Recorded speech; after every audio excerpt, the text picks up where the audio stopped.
So let's get started here with some questions. Could you each tell us a little bit about the work you do and what inspired you to pursue your career path? And let's start with Nelly.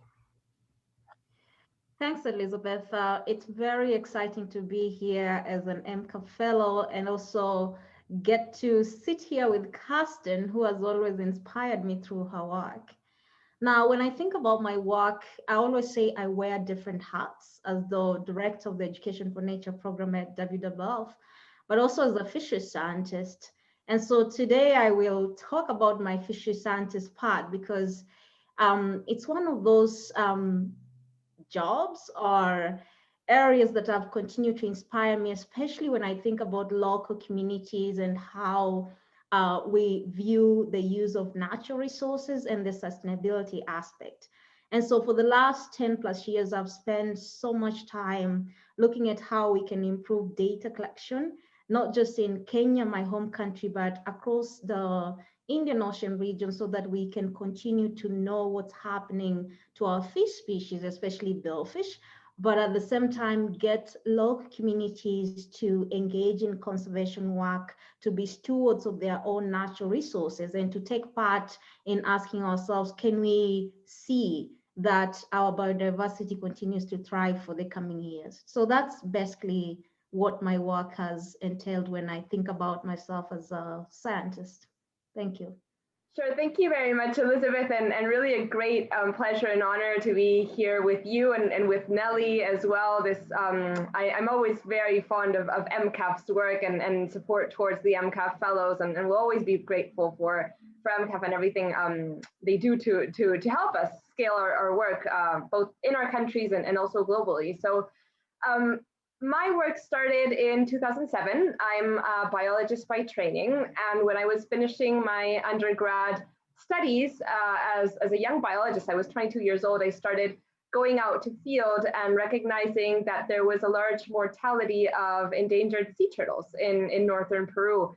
So this led me to start a small grassroots project, which basically focused on understanding sea turtle mortality and bycatch, but also engaging local communities to help with this research. So we had over 100 local volunteers in 1 month, and they were patrolling beaches and finding out about sea turtles and really recognizing these amazing creatures as flagship species to the region. And that really opened my eyes to this opportunity that we have to really work in close collaboration with coastal communities and engage them to take leadership in marine conservation. So that's how Planeta Océano started. It's a nonprofit that is focused on specifically engaging people as leaders in marine conservation. And we do it through 3 main action pillars, which is research to really understand and collect data that can lead to policy and management and better management for our ocean resources and ecosystems, but also educating, as you mentioned. So it's really important that what we know of our ocean, we can translate into schools and into communities. And ultimately, coming from a low-income country as Peru, really it was important to recognize that we need to kind of bridge that gap between conservation and development and generate alternatives for coastal communities. So that's how we've been empowering local leaders in economic activities like ecotourism, for example, and really bringing this as a multidisciplinary and participatory approach for marine conservation. I wanted to pose this next question to Nelly to dovetail or build off of what you were saying here. Blue whale scientist Dr. Asha de Vos, who we are honored to say is also an MCAF Fellow, says that to save the ocean, every coastline needs a local hero. Now, Nelly, you and Kerstin give a lot of time towards both working with local stakeholders and training the next generation of local heroes.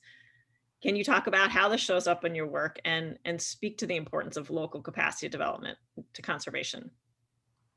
Thanks, Elizabeth. And I'll still borrow some words from what Kerstin has already said. There's one thing that I always look back to when I think about capacity development, local communities, and engaging stakeholders in conservation. And it's that power of collective efforts. conservation cannot exist as a single island. And Kerstin says, as Kerstin said, we need to keep developing that pipeline, because when one person is missing in terms of that chain, then it's not going to go anywhere.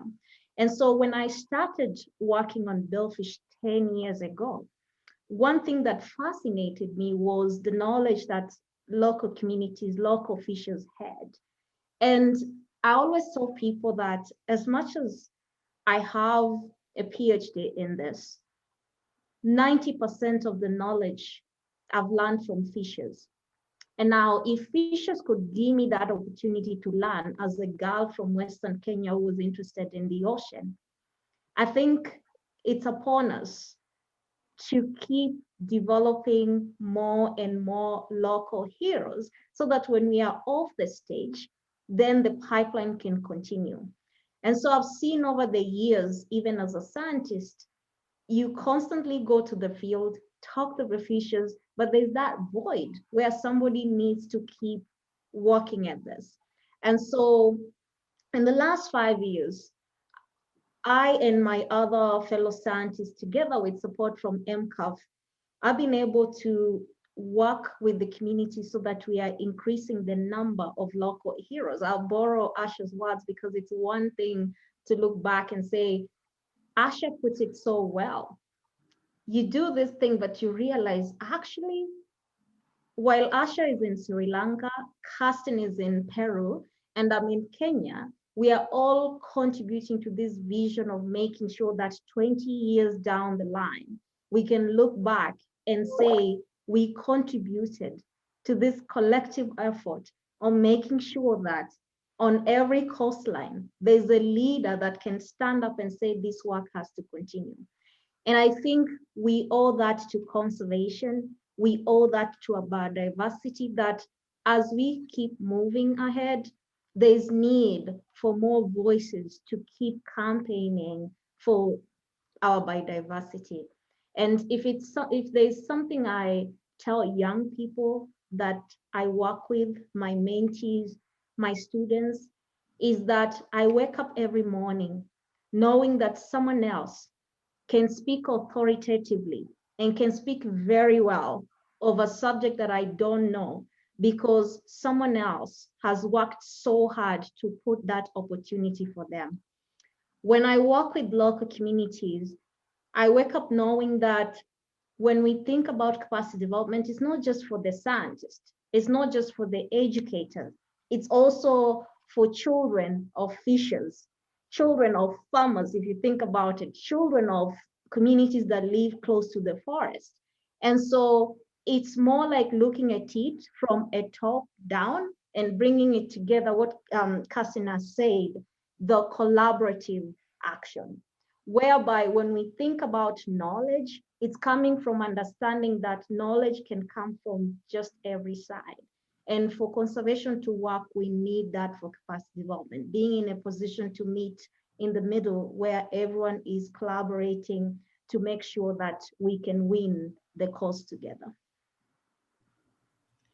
Wow, thank you for that, Nelly. And speaking to that, the importance of local leaders and capacity development in such a both a powerful and really inspirational way. And Kerstin, when Nelly was speaking, I was also thinking about your work with fishers and having them be ambassadors for manta conservation. And do you want to speak a little bit about that work and why it's important and lessons learned? Yes, no, thank you. And kind of building upon what Nelly was saying, and really it's great how we can see this coming up in many different places in our localities, right? And my story with manta ray conservation really started with the fishermen themselves. So I was asking them about where they were seeing manta rays, and of course, fishermen are the experts of the sea, right? They are the ones that know where the mantas are, that can kind of like help us understand them. So I think it's important to start from that, really recognizing what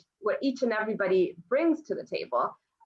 And so mantas at that time, when we started working back in 2012, were unprotected in Peru, and they were being harvested, and they were caught in bycatch and incidental capture.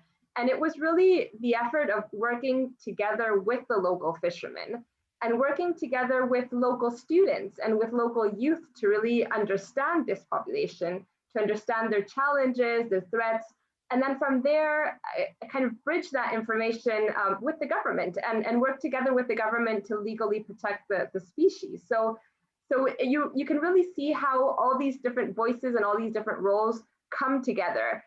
And now fishermen that previously harvested giant mantas.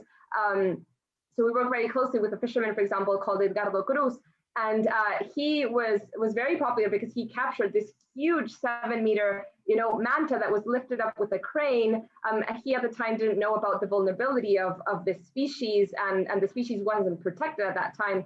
And it was thanks to that event and that event that was all over the media when he captured this huge manta that really led later to manta ray legal protection in Peru. And now Edgardo is one of the fishermen that works with us to develop community-based manta ecotourism, because we want fishermen to, as you mentioned, Elizabeth, be ambassadors. So now you see them when you go out to field and you see them getting excited when they see a live manta, because they know that that brings value not just to the marine ecosystem, but even to their own livelihoods and their own development, right? So it's really important for us to look at these creative ways and to recognize how people can definitely lead to that change. But it's also important to recognize that these things take time, right?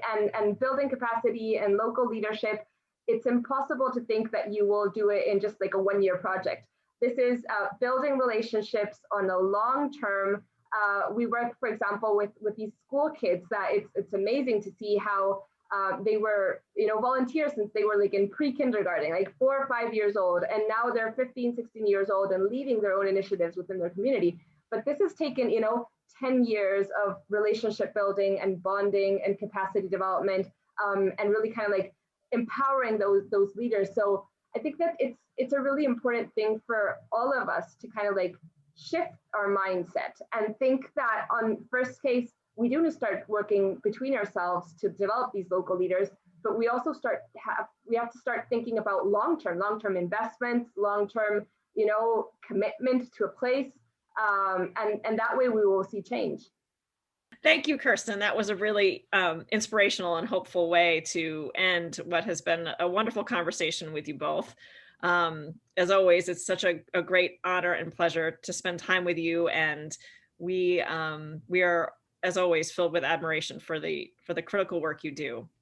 So I want to share here some information on how you can learn more about the work of Dr. Nelly Kadagi, as well as Kerstin Forsberg. So check out some of these links and learn more about what they're doing at the World Wildlife Fund, at the African Billfish Foundation, and Planeta Océano. And at this time, I would just like to say thank you again, everyone, for joining us. And thank you, Nelly and Kerstin, for being with us today.